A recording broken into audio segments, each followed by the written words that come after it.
তাদেরকে বলা হয়েছে যে তোমাদেরকে 10,000 করে ঋণ দিচ্ছি, তোমরা জামাত ইসলামীকে আগামী নির্বাচনে ভোট দেবে। যদি জামাত ইসলামী ক্ষমতায় আসে তাহলে এই 10,000 টাকা তোমাদেরকে আর ফেরত দিতে হবে না। আসসালামু আলাইকুম, আপনাদের সবাইকে শুভেচ্ছা জানাচ্ছি। আমি তানভীর হাসান। প্রিয় দর্শক, দেশের অন্যতম বৃহৎ শরিয়া ভিত্তিক ব্যাংক ইসলামী ব্যাংকের সংকট যেন বন্ধই হচ্ছে না। দিন যত যাচ্ছে এই ব্যাংকটির নানা ধরনের চাপ বাড়ছে, ব্যাংকের ভিতরে এবং ব্যাংকের বাহিরে। এই ব্যাংকের সংকট নিয়ে সংসদে আলোচনা হয়েছে, রাজপথে আন্দোলন হচ্ছে। এরই মধ্যে সরকার যাকে চেয়ারম্যান হিসেবে নিয়োগ দিয়েছিল তাকে অপসারণ করার সিদ্ধান্ত নিয়েছে কেন্দ্রীয় ব্যাংক। শুধু চেয়ারম্যান নয়, পুরো পরিচালনা পর্ষদকে ভেঙে দিয়েছে এবং বাংলাদেশ ব্যাংকের নির্বাহী পরিচালক জাকির হোসেন তাকে এই পরিচালনা পর্ষদের সকল ক্ষমতা প্রয়োগ করার জন্য দায়িত্ব দেওয়া হয়েছে। আগামীতে যতক্ষণ পর্যন্ত নতুন পরিচালনা পর্ষদ গঠন না হবে ততক্ষণ পর্যন্ত বাংলাদেশ ব্যাংকের এই কর্মকর্তা এই ব্যাংকটির পরিচালনা পর্ষদের সর্বময় ক্ষমতাধারী হিসেবে কাজ করবেন। দর্শক, ইসলামী ব্যাংকের সংকট শুরু হয়েছিল আওয়ামী লীগের আমলে। এই ব্যাংকটি তখন এস আলম গ্রুপ, যাদের বিরুদ্ধে ব্যাপক দুর্নীতির অভিযোগ রয়েছে, যারা এই ব্যাংকের শত শত কোটি টাকা নামে বেনামে বিভিন্ন প্রতিষ্ঠানের নামে লোন নিয়েছে, সেই এস আলম গ্রুপের কাছে হস্তান্তর করা হয়েছিল। এস আলম গ্রুপের যিনি প্রতিষ্ঠাতা তার ছেলেকে এই ব্যাংকের চেয়ারম্যান নিয়োগ দেওয়া হয়েছিল, যেটি অবৈধভাবে নিয়োগ দেওয়া হয়েছিল বলে একটি বিতর্ক রয়েছে। তখন থেকে যে সংকট, সেই সংকট যেন আজও বন্ধ হচ্ছে না। ইসলামী ব্যাংকে ইতিমধ্যে তারল্য সংকট দেখা দিয়েছে। ব্যাংক কেন্দ্রীয় ব্যাংকের কাছ থেকে 10,000 কোটি টাকার চেয়েছিল এবং কেন্দ্রীয় ব্যাংক পরবর্তীতে 10,000 কোটি টাকা না দিয়ে প্রায় 2,500 কোটি টাকার উপরে ইসলামী ব্যাংকে সহায়তা দিয়েছে।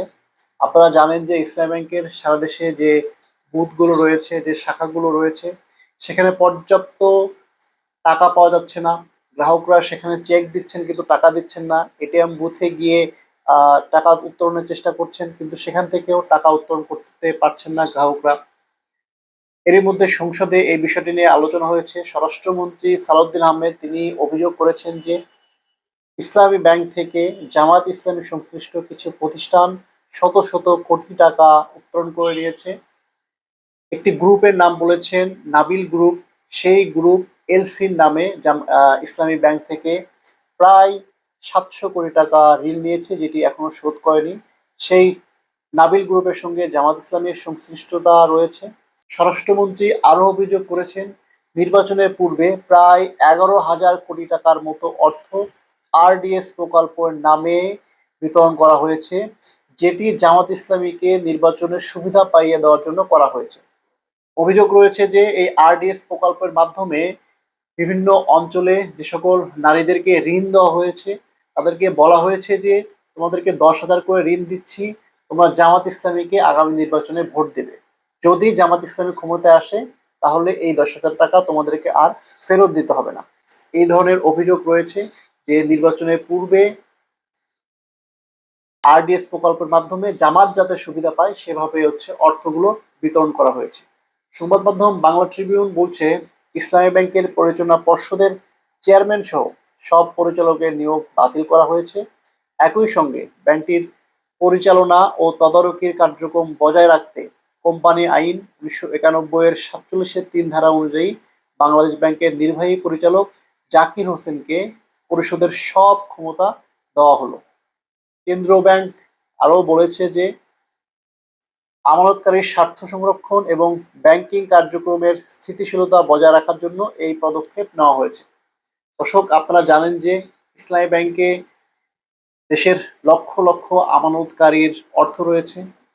তারা এই মুহূর্তে সংকটে রয়েছেন যে আদৌ তারা এই টাকাটি উত্তোলন করতে পারবেন কিনা কিংবা কবে এই টাকা উত্তোলন করতে পারবেন। সেই সংকটের মধ্যে বাংলাদেশ ব্যাংক জানিয়েছে যে যাতে আমানতকারীদের অর্থ নষ্ট না হয়, তারা যেন তাদের অর্থ ফিরে পান, সেই জন্য এই সিদ্ধান্ত নেওয়া হয়েছে। দর্শক, আপনাদের কি মনে হয়, সরকার কি খুব সহসায় ইসলামী ব্যাংকের এই সংকট দূর করতে পারবে, নাকি এই সংকট আরো দীর্ঘায়িত হবে? আপনাদের গুরুত্বপূর্ণ মতামত আমাদের কমেন্ট সেকশনে জানান। ধন্যবাদ।